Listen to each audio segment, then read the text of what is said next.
So Nick, can you tell us how you've collaborated with Don't Nod and Microsoft on Tell Me Why? Yeah, I'd be happy to. Over 2 years ago, I met Dennis Cheng when he was in LA for E3, and he said that Xbox Game Studios was working with Don't Nod on a game and wanted to know if GLAD would be interested in consulting on the game. And I was very excited because I'd done a little consulting work in gaming before with some other projects, but this one was a different type of project and much bigger than anything I'd ever worked on in the past. So for over 2 years, I've been working with Xbox and Don't Nod on every aspect of the game. When I first met Dennis, the game was simply a story outline in a Word document. And it's kind of incredible that over 2 years later, now we're getting to the point where people are actually going to get to play the game and get to know Tyler and Alyson. Every aspect of the game has really been a pleasure. Wonderful. And August, we got a nice little intro segue to you. Do you want to talk about your experience working on the game?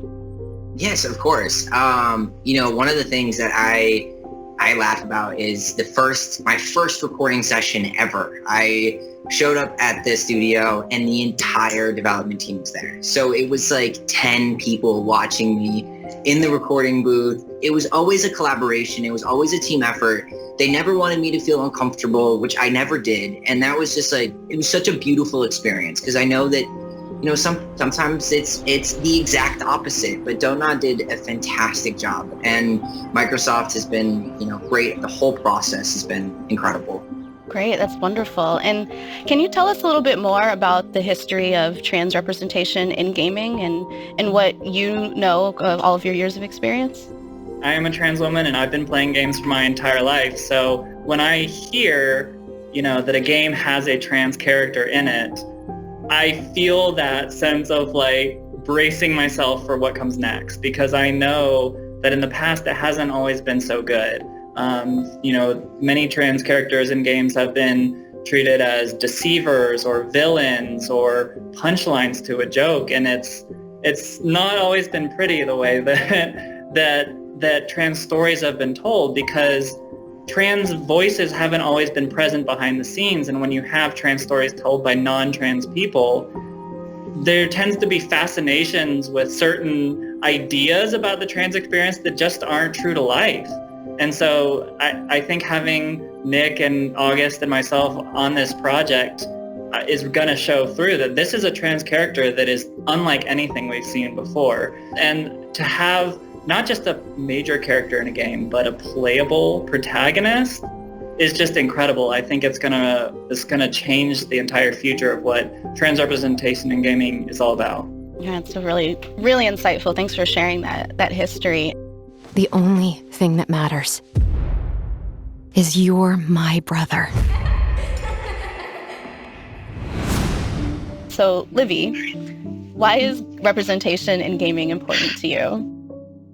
Yeah, I think stories are some of the most powerful tools that we as humans have to relate to one another.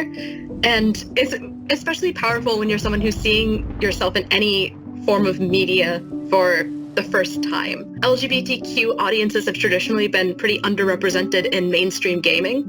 And as for me, I remember the first time I played Tell Me Why, and I actually saw a lot of my own experiences growing up queer in a rural area. And that's something that is really important, I think, for everyone to see. It helps people understand what it's like to be just a different human. And I think games have a really unique power in a way that a lot of other media necessarily doesn't. It doesn't matter that finding the truth feels impossible. So I think representation and inclusivity is important in life in general, first. But in games also, and more specifically, I think because it's got a very special attribute, as games, to put you in the shoes of characters that you don't necessarily relate to. And I think that's really powerful because you may not be an astronaut or a firefighter or anything, but you can still, in a game, be that character, connect to that character. And I think that's really important because it creates empathy for other people that are not like you and that you wouldn't share their experiences otherwise. So yeah, I think the interactivity and the ability to step in those shoes is really important for games. So only about 20% of Americans think they've ever met a transgender person in their daily life. More Americans say they've seen a ghost than think they've met a trans person. So for the vast majority of Americans, everything they know about us, they've learned largely from film, TV, games. And we know that history of media representation of trans people, which was made without any trans involvement at all, was filled with stereotypes, cliches, misinformation. People have a flawed mental template in their head of what it means to be transgender that they've learned from the media. So when we see real characters in film, TV, games that are made with care, that just show trans people as we actually are and not the stereotypes of the past, everyone who plays the game will have the opportunity to be a trans person, even in this tiny little small way, even in the context of a game, I think is something we haven't seen before and something really exciting. Writing down my thoughts helped me realize who I am. Elise, can you tell us what it was like attempting to do inclusive casting for Tell Me Why, and maybe talk about some of the challenges you faced and how you met those? So for the voice casting in Tell Me Why, it was really important to both the Don't Nod team and to the Microsoft team that we cast as inclusively as possible, especially since we have Indigenous characters, people of color characters, and LGBTQ plus characters in the title. And, one aspect of that is just really that it can be actors from smaller or underrepresented communities can be harder to find. It's not that the talent's not out there, it's just that there are a lot of systemic and kind of industry-related barriers to finding those actors within kind of traditional casting channels. And then there are just things that can't be asked during the course of an audition or really any kind of hiring practice. And those anti-discrimination things are put in place for the protection of the applicant, but it also coincidentally makes it difficult or a little bit more complicated to determine the lived experience of someone that you might be auditioning and assess whether or not it correlates to your character.